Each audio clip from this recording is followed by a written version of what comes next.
Цената на струјата од идната година мора да се зголеми, изјави денес вице-премиерот Фатмир Битики. Секако сме свесни дека енергетската криза е овде, дека одредено покачување мора да има, но колку што е можно поблаго да биде ударот кај граѓаните, сметам дека тоа е императив за владата. На прашањето има ли представа во овој момент колкаво би било покачувањето, Битики беше неодреден, напоменувајќи дека во факторот цена има многу влезови. Ние се уште ги правиме пресметките што значат инпутите за следната година, затоа беа преземени мерките веќе година и пол за да инпутот во дефинирање на цената следната година не биде на удар на самите граѓани. Освен Битики, колкава точно би била новата цена на струјата за граѓаните по нова година, не може да каже никој, но проценката на експертите е следна.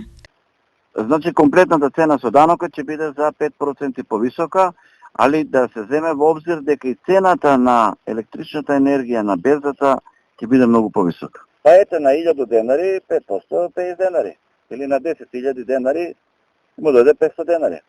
Дека нови цени за струјата за домакинствата ќе има уште вчера, најави вице-премиерот за финансии Бесими, кој најави на место 5 идната година ДДВ-то за струјата да биде 10%.